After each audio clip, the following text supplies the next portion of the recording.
Good morning student. ये आपके 11th class biology का सेकेंड चैप्टर का सेकेंड लेक्चर है।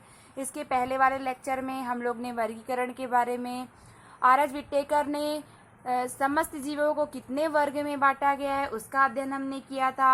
अब हम बात करेंगे प्रोटिस्टा जगत के बारे में। आपने देखा था कि आर.एच. विटेकर ने मोनेरा जगत, प्रोटिस्टा जगत, कवक, ठीक है ना, इसके बाद प्लांटी जगत, इसके बाद जंतु जगत में बांटा था। तो इसके पहले वाले लेक्चर में हम लोग ने मोनेरा जगत के बारे में डिटेल से बात की थी। आज हम प्रोटिस्टा जगत के बारे में पढ़ेंगे। प्रोटिस्टा जगत में सभी एक कोशिकीय यूकेरियोटिक प्रोटिस्टा जगत के अंतर्गत आते हैं। ऐसे प्राणी जो एक कोशिकीय हों, यानी जिनका शरीर एक कोशिका से बना हो, और यूकेरियोटिक हो, यानी जिनमें केंद्रक, केंद्रक कला, यानी सभी झिल्ली युक्त कोशिकांग क्या हों, पाए जाते हों, वो किसमें रखे गए हैं? प्रोटिस्टा जगत में। यूकेरियोटिक कोशिका पाए जाने के कारण इनमें केंद्रक, झिल्ली युक्त कोशिकांग पाए जाते हैं। प्रोटिस्टा जगत के जीव में कासाब एवं पक्षमाप। बच्चों, कासाब क्या होता है? जो प्रोटिस्टा जगत है, मान लो हमने प्रोटिस्टा जगत का एग्जाम्पल लिया, ठीक, कोई जीव है तो उसमें कासाब, ठीक, कासाब यानी ये फ्लैजला जो क्या करती है, इसको चलने में क्या करती है? मदद। और बच्चों, पक्षमाप क्या होते हैं? जैसे आपने पैरामीशियम देखा होगा, पैरामीशियम में बिल्कुल बाल के जैसी छोटी छोटी असंख्य रोए जैसी संरचना होती है, उसको हम क्या बोलते हैं? पक्षमाप। इसको हम क्या बोलते हैं? पक्षमाप। इसको क्या बोलते हैं?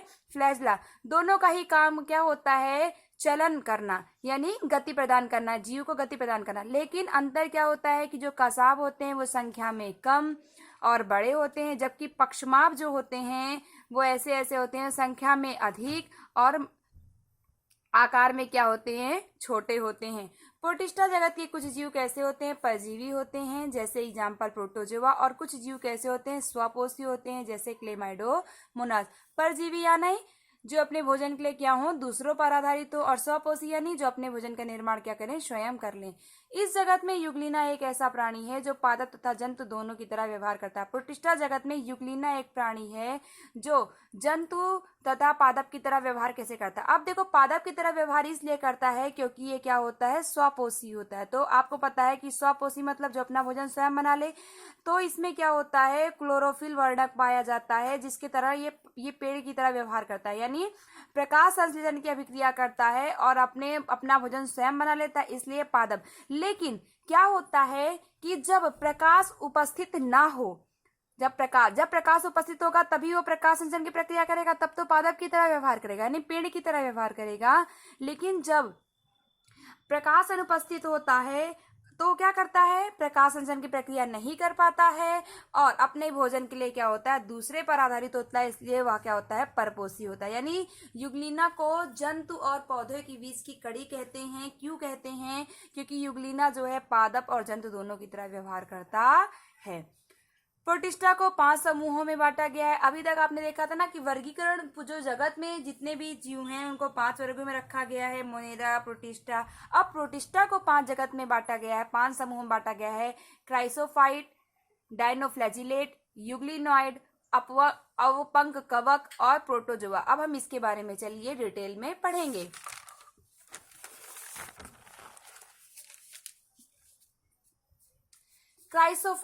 क्राइसोफाइट में बच्चों कौन से जीवों को रखा गया है? इस समूह के अंतर्गत डायटम्स तथा सुनहरे शैवाल को रखा गया है। सुनहरे शैवाल बच्चों मतलब एल्गी जो काई लग जाती है, आपने बरसात में हरे रंग की काई लग जाती है, तो जो आपका क्राइसोफाइट आए उसके अंतर्गत डायटम्स, छोटे जीव और सुनहरे शैवाल को रखा गया है। ये कहाँ पर पाए जाते हैं? ये स्वच्छ जल एवं लवड़ी पर्यावरण दोनों जगह में क्या होते हैं? पाए जाते हैं। लवड़ी जल यानी जो समुद्र का जल होता है, नहीं, समुद्र में पाए जाते हैं। ये कैसे होते हैं? ये स्वपोषी होते हैं। क्यों स्वपोषी होते हैं? क्योंकि ये प्रकाश संश्लेषण द्वारा अपना भोजन क्या करते हैं? स्वयं बना लेते हैं। इनकी कोशिका भित्ति किसकी बनी होती है? सेल्यूलोज की। कोशिका भित्ति मैंने बताया था ना, किसको सबसे बाहर की संरचना, किसी भी जीव के सबसे बाहर की संरचना क्या होती है? कोशिका भित्ति होती है। और कोशिका भित्ति किसी भी जीव को संरचना एवं सुरक्षा क्या करती है? प्रदान करती है। जिनके बीच में सिलिका पाई जाती है, जिस कारण ये नष्ट नहीं होती। बच्चों, एक मेन पॉइंट क्या होता है? जो डाइटम्स होती हैं, यानी जो आपके सुनहरे शैवाल होते हैं, उनकी जो कोशिका भित्ति होती है, इनके बीच बीच में क्या होते हैं? सिलिका होती है। सिलिका होने के कारण ये क्या होता है? कोशिका भित्ति क्या होती? कभी नष्ट नहीं होती। ये जीव भले मर जाए लेकिन इनका कोशिका भित्ति क्या होती है, कभी नष्ट नहीं होती है। क्यों? क्योंकि सिलिका का जो सिलिका पाया जा रहा है उसका कभी जैविक अपघटन नहीं होता है, ठीक है ना। जीव अंदर वाला मर जाता है लेकिन ये कभी नष्ट नहीं होता। अब जब जैविक अपघटन नहीं होता है तो जब जीव मर जाता है तो समुद्र में क्या होता है, ये डायटम से की क्या होती है, परत क्या होती है, नीचे जम जाती है और करोड़ों वर्षों बाद जमने के कारण इस परत को यानी जो मृदा बन जाती है उसको हम क्या बोलते हैं, डायटमी मृदा बोलते हैं। अब देखिए फिर से बताते हैं, इनकी जो कोशिका भित्ति होती है यानी जो सुनहरे सवा डायटम्स होते हैं उनकी जो कोशिका भित्ति होती है सेलुलोज की बनी होती है, जिनके बीच बीच में सिलिका पाई जाती है, जिस कारण ये क्या होती है, कभी नष्ट नहीं होती है। चूंकि डायटम्स के मर जाने के बाद भी इनकी कोशिका भित्ति कभी नष्ट नहीं होती और ये कोशिका भित्ति टूटकर समुद्र की सतह पर जमा हो जाते हैं और करोड़ों वर्ष तक जमा हुए इस अवशेष को हम क्या बोलते हैं, डायटमी मृदा बोलते हैं। यानी जो कोशिका भित्ति टूटी और टूट टूट के यानी जीव मर गया और वही टूट टूट कर सागर में समुद्र में जम जाती है और उसी अवशेष जो अवशेष बचा होता है उसको डायटमी मृदा बोलते हैं। कणमय होने के कारण इसका उपयोग हम किसमें करते हैं, पॉलिश करने में, तेलों तथा सिरप के निस्यंदन में करते हैं। चलिए नेक्स्ट है आपका डायनोफ्लैजिलेट। डायनोफ्लैजिलेट में कौन से जीवधारी आते हैं, वे जीवधारी आते हैं जो समुद्री होते हैं और एवं कैसे होते हैं, प्रकाश संश्लेषी होते हैं। इनकी कोशिका भित्ति भी किसकी बनी होती है, सेल्यूलोज की बनी होती है। डायनोफ्लैजिलेट में बच्चों दो कसाब होते हैं, कसाब माने जो चलने का काम करे, तो इनमें दो कसाब होते हैं। ये आपके समझ लो डायनोफ्लैजिलेट की संरचना है, बुक में दिया होगा, आप और अच्छे से देख लेना। इनमें दो कसाबिका होती है, एक कसाबिका लंबाई में निकली होती है और दूसरी कसाबिका क्या होती है, भित्ति के बीच से निकली होती है, ठीक है ना। तो जो लंबाई में निकली होती है उसको लॉन्गिट्यूडिनल बोलते हैं और जो भित्ति से निकली होती है उसको ट्रांसवर बोलते हैं, ठीक है ना। ये डायनोफ्लैजिलेट की क्या है, संरचना है। तो ये जीवधारी कहाँ पे पाए जाते हैं बच्चों, समुद्री होते हैं और प्रकाश संश्लेषी होते हैं। प्रकाश संश्लेषी होने के कारण ये अपना भोजन क्या करेंगे, स्वयं बना लेंगे।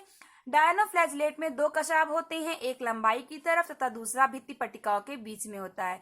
प्रायः लाल डायनोफ्लैजिलेट की संख्या में विस्फोट होता है, जो समुद्र का रंग लाल दिखाई देने लगता है। बच्चों जो लाल डायनोफ्लैजिलेट होता है उसमें क्या होता है, जब इनकी संख्या हो जाती है और जो समुद्र में उनकी संख्या बहुत ज्यादा हो जाती है तो इससे समुद्र का रंग क्या होता है, लाल होने लगता है।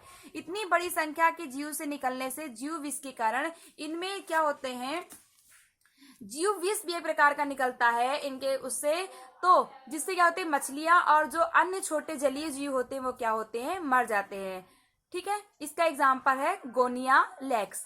अगला है आपके समूह जो यूग्लिनॉइड, ठीक। ये जीवधारी स्वच्छ जल में पाए जाने वाले होते हैं, जो स्थिर जल में भी यानी स्थिर जल यानी आपका तालाब, गड्ढों आदि में क्या होते हैं, पाए जाते हैं। अगर हम माइक्रोस्कोप में देखेंगे स्वच्छ जल को अगर देखेंगे तो मुझे यूग्लिना की संरचना क्या होगी, तालाब से अगर हम लाके देखते तो मुझे दिख सकती है, ठीक है ना। इनमें कोशिका भित्ति नहीं पाई जाती है, लेकिन कोशिका भित्ति में एक प्रोटीन युक्त जो इनकी जो कोशिका भित्ति नहीं पाई जाती, लेकिन जो कोशिका होती है, मान लीजिए ये आपकी यूग्लिना की संरचना है, ठीक, तो इनकी जो कोशिका होती है उस पर एक प्रोटीन युक्त पदार्थ की क्या होती है, परत होती है और इसको हम क्या बोलते हैं, पेलिकिल बोलते हैं। क्या बोलते हैं इसको, पेलिकिल बोलते हैं। कोशिका भित्ति की जगह इसमें प्रोटीन युक्त पदार्थ की परत पाई जाती है जिसको हम क्या बोलते हैं, पेलिकिल बोलते हैं। इनमें दो कसाब होते हैं, एक छोटा और दूसरा एक बड़ा। बच्चों जो हमारा यूग्लिना होता है, यूग्लिना में दो कसाब होते हैं, एक आपका छोटा होता है और एक आपका बड़ा होता है। और यहीं पर जो आपका कसाब है, ठीक है ना, यहीं पर क्या होते हैं, प्रकाश संवेदी क्या होती है, एक बिंदु होता है जिसको हम क्या बोलते हैं, दिक् बिंदु बोलते हैं, जो यूग्लिना को ज्ञान कराती है कि प्रकाश हमारा किधर से आ रहा है। तो चलिए देखते हैं, इनमें कसाब के पास एक उभरी हुई संरचना होती है जिसको सब प्रकाश संवेदी बिंदु कहते हैं, जिसे दिक् बिंदु भी कहा जाता है, या प्रकाश का ज्ञान कराती है। देखो अब जो यूग्लिना होता है, मैंने आपको पहले ही बताया कि यूग्लिना जो है, आपको इसके पहले में बताया था कि यूग्लिना जो है जंतु तथा पादप की तरह दोनों की तरह व्यवहार करती है, यानी ये परपोषी भी होती है, स्वपोषी भी होती है। स्वपोषी क्यों होती है, क्योंकि ये प्रकाश संश्लेषण की प्रक्रिया खुद करती है, ठीक, तो इसलिए इसको पादप में भी रखते हैं। और जब प्रकाश उपस्थित नहीं होता है तो यह परपोषी की तरह क्या करती है, कार्य करती है। अब बच्चों क्या होता है, युग्लिना में एक संकुचनशील रिक्तिका पाई जाती है। युग्लिना में संकुचनशील रिक्तिका पाई जाती है जो क्या करती है, परासरण नियमन का कार्य करती है। परासरण नियमन क्या होता है कि जैसे ये जो होते हैं जल में ही रहते हैं, ये जलीय जीव है, ये स्वच्छ जल में पाए जाते हैं। तो अगर इनके शरीर में पानी की मात्रा अधिक हो गई तो संकुचनशील रिक्तिका द्वारा ये पानी की मात्रा को क्या कर सकते हैं, बाहर निकाल सकते हैं। और अगर इनके शरीर में पानी की मात्रा कम हो गई तो संकुचनशील रिक्तिका द्वारा क्या करते हैं, पानी की मात्रा को अंदर ला सकते हैं। इसी को, पानी की मात्रा को सही ढंग से बनाए रखना ही परासरण नियमन कहलाता है। ठीक है ना। तो युग्लिना में संकुचनशील रिक्तिका पाई जाती है जो परासरण नियमन का कार्य करती है। युग्लिना को पादप एवं जंतु के बीच की कड़ी कहते हैं। आपको पता चल गया क्यों कहते हैं, क्योंकि ये स्वपोषी की तरह भी कार्य करती है और परपोषी की भी तरह कार्य करती है। देखिए ये युग्लिना की संरचना है आपकी, ये भी एक तरीके से है। मैंने बताया इसमें दो फ्लैजला पाए जाते हैं, एक बड़ा फ्लैजला, दूसरा छोटा फ्लैजला। दोनों फ्लैजला के पास क्या होते हैं, आई स्पॉट होते हैं, यानी दिक्बंध होते हैं जो प्रकाश का ज्ञान कराते हैं। इनमें संकुचनशील क्या होती हैं, रिक्तिका होती हैं जो परासरण नियमन का कार्य करती है। इनमें कई सारे क्या होते हैं, देखिए हरित लवक पाए जाते हैं। हरित लवक पाए जाने के कारण ये प्रकाश संश्लेषण की प्रक्रिया करती है सूर्य के प्रकाश की उपस्थिति में। और इनकी जो बाहरी परत होती है वो किसकी बनी होती है बच्चों, पेलिकल की बनी होती है। इनमें क्या होता है, एक केंद्रक पाया जाता है। इतना हो गया, ये किसकी संरचना, युग्लिना। युग्लिनाइड का एग्जाम्पल क्या हो गया, युग्लिना। नेक्स्ट हम पढ़ेंगे अपवंक कवक। ठीक है, अवपंक कवक। ये कवक कैसे होते हैं, मृतपोषी प्रतिष्ठा है। ये कैसे हैं, मृतपोषी प्रतिष्ठा है, यानी ये सड़े गले पदार्थों से जैविक भक्षण करते हैं। ये प्रकाश संश्लेषण नहीं करते हैं। क्यों नहीं करते हैं, क्योंकि इनमें हरित लवक नहीं पाया जाता है। और ये कैसे होते हैं, स्वपोषी नहीं होते हैं। ठीक, ये अनुकूल परिस्थितियों में समूह बनाते हैं और जो कई फीट तक क्या होती है, लंबाई तक हो। जब अनुकूल परिस्थिति आती है तो कई सारे क्या होते हैं, समूह बना लेते हैं, जिसके कारण कई फीट की लंबाई क्या होती है, बन जाती है। नेक्स्ट है हमारा प्रोटोजोआ। सभी प्रोटोजोआ कैसे होते हैं बच्चों, परपोषी होते हैं जो परभक्षी एवं परजीवी के रूप में होते हैं। परपोषी यानी अपने पोषण के लिए दूसरों पर आधारित रहना। तो ये परभक्षी होते हैं यानी दूसरे से अपना भोजन भी प्राप्त करते हैं। और कैसे होते हैं, परजीवी भी होते हैं बच्चों। परजीवी यानी अपने जीवन के लिए दूसरे जीव पर आधारित रहना। ये एक कोशिकीय यूकेरियोटिक होते हैं। प्रोटोजोआ को भी 4 वर्गों में बांटा गया है। एक आपका अमीबीय प्रोटोजोआ, दूसरा आपका कसाभी प्रोटोजोआ, तीसरा आपका पक्षमाभी प्रोटोजोआ और चौथा आपका स्पोरोजोआ। अमीबीय प्रोटोजोआ क्या होते हैं, ये जीवधारी स्वच्छ जल, समुद्री जल। इसका एग्जाम्पल बच्चों क्या है, अमीबा। अमीबी प्रोटोजोआ का एग्जाम्पल क्या है, अमीबा। ये जीवधारी स्वच्छ जल, समुद्री जल तथा नम मृदा में पाए जाते हैं। इनके शरीर पर उभार होता है जिसे हम कूटपाद, जैसे अमीबा आपने देखा होगा किसी भी स्ट्रक्चर के होते हैं तो इनमें क्या होते हैं, अचानक से क्या होते हैं, कूटपाद बन जाते हैं, जिसके कारण ये जिस तरह कूटपाद बनेगा उसी दिशा में अमीबा क्या करेगा, गति करेगा। और यही क्या करते हैं, इनके शिकार को ग्रहण करने में क्या करते हैं, मदद करते हैं। इनमें संकुचनशील रिक्तिका पाई जाती। आपने देखा था युग्लिना में भी संकुचनशील रिक्तिका पाई जाती थी जो क्या करते हैं, परासरण नियमन का क्या करती है, कार्य करती है। इनके अंदर क्या होती है बच्चों, एक खाद्य धानी होती है। तो ये जो भोजन खाते हैं, ये भोजन में क्या खाते हैं, जीवाणु खाते हैं, ठीक है ना, छोटे छोटे शैवाल खाते हैं, ठीक है ना। तो ये भोजन जो ये खाद्य धानी में ही क्या करते हैं, उसी को कोशिका के रूप में पचा देते हैं। और इसको हम क्या बोलते हैं, अंतःकोशिकीय पाचन बोलते हैं। कोशिका के अंदर पाचन हो रहा है इसलिए इसे हम अंतःकोशिकीय पाचन कहते हैं। फिर से देख लीजिए, ये जीवधारी स्वच्छ जल, समुद्री जल तथा नम मृदा में पाए जाते हैं। इनके शरीर पर उभार होता है जिसे कूटपाद कहते हैं, जिसकी सहायता से ये शिकार पकड़ने व चलने में क्या करते हैं, मदद करते हैं। इनमें संकुचनशील रिक्तिका पाई जाती है जो परासरण नियमन का कार्य करती है। ये जीवाणु डायटम्स और शैवाल को खाते हैं। ये भोजन को खाद्यदानी के रूप में कोशिका के अंदर पचाते हैं जिसे अंतःकोशिकीय पाचन कहते हैं। ये परजीवी के भी रूप में रहते हैं।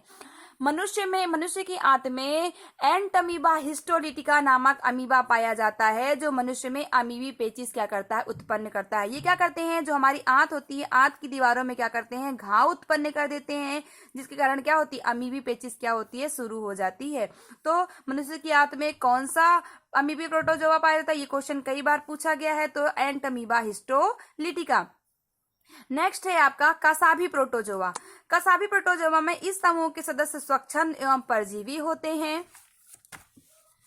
इनके शरीर पर कासाब पाया जाता है। कासाब बच्चों मैंने बताया था कि ये है ना आपका कसाब, इसको क्या बोलते हैं कसाब, और ये जो छोटा छोटा होता है इसको क्या बोलते हैं पक्षमाभ। इनके शरीर पर कासाब पाया जाता है। परजीवी कसाभी प्रोटोजोआ बीमारी कारण निद्रालु व्याधि नामक क्या होती है बीमारी उत्पन्न होती है। एग्जाम्पल है आपका ट्रिपेनोसोमा। नेक्स्ट है आपका पक्षमाभी प्रोटोजोआ। इसके बारे में हम नेक्स्ट वीडियो में बात करेंगे। Thank you.